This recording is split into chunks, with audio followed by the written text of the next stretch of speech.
বন্ধুরা, মানুষের জীবনে সবচেয়ে বড় আফসোস কি জানো? চাকরি না পাওয়া না, টাকার অভাব না, সবচেয়ে বড় আফসোস থাকে ভালোবাসা নিয়ে। হায়, তখন যদি বুঝতাম সেই ছিল আমার জন্য সঠিক।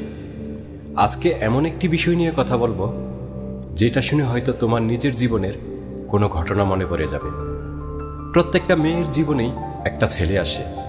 সেই ছেলেটা হয়তো দেখতে খুব একটা হ্যান্ডসাম না, হয়তো তার পকেটে খুব বেশি টাকাও নেই, হয়তো সে খুব একটা কুলো না, কিন্তু জানো কি, সেই ছেলেটাই মেয়েটাকে সত্যিকার অর্থে ভালোবাসে। মেয়েটা অসুস্থ হলে রাত 12টায়ও ফোন করে জিজ্ঞেস করে, ওষুধ খেয়েছে তো? মেয়েটার মন খারাপ থাকলে ঘন্টার পর ঘন্টা বসে থাকে শুধু কথা শোনার জন্য। মেয়েটা কি পছন্দ করে, কোন গান শোনে, কোন খাবার ভালোবাসে, সব মনে রাখে। কিন্তু সেই সময় মেয়েটার চোখে পড়ে অন্য কেউ, যে একটু বেশি স্মার্ট, একটু বেশি ধনী, একটু বেশি মিষ্টি কথা বলে। আর মেয়েটা ভাবে, এই ছেলেটা তো আমার বন্ধুর মতো, ভালোবাসা তো অন্যরকম হওয়া দরকার, সিনেমার মতো রোমান্টিক। তারপর বছরের পর বছর চলে যায়, সেই স্মার্ট ছেলেটা হয়তো চলে যায়, অথবা ধোকা দিয়ে যায়, অথবা বোঝা যায় সে শুধু মজা করছিল। আর তখন একদিন রাতে একা একা বসে থাকার সময় ফোনে পুরনো মেসেজগুলো দেখতে দেখতে মনে পড়ে যায় সেই ছেলেটার কথা। আরে সেই তো আমাকে সত্যি ভালোবাসতো, আমিই বোকা ছিলাম। কিন্তু ততক্ষণে কি হয়, সেই ছেলেটা হয়তো অন্য কারোর সাথে জীবন কাটাচ্ছে, অথবা ভালোবাসতে বাসতে ক্লান্ত হয়ে ছেড়ে দিয়েছে। আর তখন শুধু আফসোস করা ছাড়া আর কিছুই করার থাকে না। এবার আসি ছেলেদের প্রসঙ্গে। প্রত্যেকটা ছেলের জীবনেও একটা মেয়ে আসে, যে তাকে মনে মনে পাগলের মতো ভালোবাসে। কিন্তু মেয়েরা তো সহজে মুখ ফুটে বলে না, তাই না? সে হয়তো লুকিয়ে লুকিয়ে ছেলেটার ফেসবুকে ঢুকে তার ছবি দেখে, স্ট্যাটাস পরে, অনলাইনে আছে কিনা দেখে। ছেলেটা কোনো মেয়ের সাথে কথা বললে একটু মন খারাপ হয়ে যায়, কিন্তু মুখে বলে না। ছেলেটা অসুস্থ হলে চিন্তা হয়, কিন্তু ফোন করার সাহস পায় না।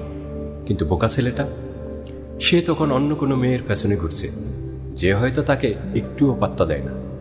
আর সেই চুপচাপ ভালোবাসাটা একদিন হারিয়ে যায়। মেয়েটা হয়তো অন্য কাউকে বেছে নেয়, অথবা ভালোবাসতে বাসতে ক্লান্ত হয়ে ছেড়ে দেয়। আর ছেলেটা বছর 5 পরে হয়তো কোনো বিয়েতে গিয়ে অথবা কোনো বন্ধুর কাছ থেকে শুনে জানতে পারে, ও তো তোমাকে অনেক ভালোবাসতো, তুমি জানতে না। আর তখন সেই মুহূর্তে মনে হয়, হায়, যদি জানতাম, যদি বুঝতে পারতাম। কিন্তু জীবনে যদি দিয়ে তো আর কিছু হয় না, তাই না? এখন প্রশ্ন হলো, কেন আমরা এত বড় ভুল করি?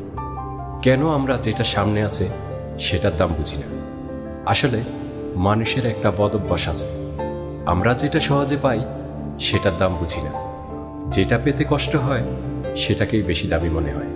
একটা উদাহরণ দিই। ধরো, তোমার হাতে একটা খাঁটি সোনার আংটি আছে, তুমি সেটা রোজ পরো, কিন্তু দোকানে একটা চকচকে নকল আংটি দেখলে সেটাকেই বেশি সুন্দর মনে হয়। কেন? কারণ নতুন, কারণ চকচকে, কারণ নতুন জিনিস মজা লাগে। ঠিক একইভাবে যে মানুষটা সবসময় পাশে আছে, যে সবসময় খেয়াল রাখে, যে সবসময় সাহায্য করে, তাকে আমরা সহজভাবে নিয়ে ফেলি। ভাবি, আরে ও তো আছেই, যাবে কোথায়? কিন্তু ভাই, মানুষ কতদিন অপেক্ষা করে, কতদিন এড়িয়ে যাওয়া সহ্য করে? একসময় সেও ক্লান্ত হয়ে যায়, একসময় সেও চলে যায়। আর যখন সে চলে যায়, তখন আমরা বুঝতে পারি, আরে এটাই তো ছিল আসল হীরা, আমি নকল পাথর নিয়ে খেলছিলাম। এখন তোমাদের একটা জিনিস বুঝিয়ে বলি, প্রেম আর ভালোবাসা এক জিনিস না। প্রেম মানে হলো আবেগ, এটা অনেকবার আসে, হয়তো কলেজে একবার, চাকরিতে একবার, মজার, উত্তেজনাপূর্ণ, দারুণ লাগে। কিন্তু ভালোবাসা মানে হলো তোমার সবচেয়ে খারাপ সময়ও পাশে থাকা, তোমার সবচেয়ে বোরিং দিনগুলোকেও সুন্দর করে তোলা, তোমার ভালো হলে খুশি হওয়া, তোমার খারাপ হলে সাহস দেওয়া। আর এই ভালোবাসা জীবনে একবারই আসে, বাকি সবই শুধু মজা, শুধু সময় কাটানো।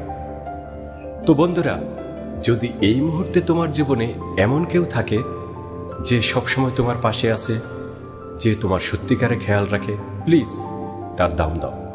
হয়তো সে খুব একটা রোমান্টিক কথা বলে না, হয়তো সে খুব একটা মিষ্টি কথা বলতে পারে না, কিন্তু সে সত্যি, আর সত্যি জিনিসই সবচেয়ে দামি।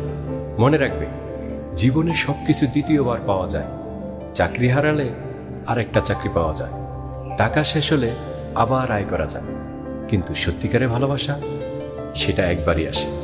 মিস করলে সারা জীবন আফসোস করতে হয়। শেষ করার আগে একটা কথা বলি, যদি তোমার জীবনে এমন কেউ থেকে থাকে যাকে তুমি হারিয়ে ফেলেছ, যাকে তুমি সময় মতো বুঝতে পারোনি, তাহলে এই ভিডিওটি তার সাথে শেয়ার করো। হয়তো এখনো দেরি হয়নি, হয়তো এখনো কিছু একটা করা যায়। আর যদি সে তোমার জীবনে না থাকে, তাহলে অন্তত তাকে একটা মেসেজ করো, ধন্যবাদ, তুমি আমাকে ভালোবেসেছিলে বলে।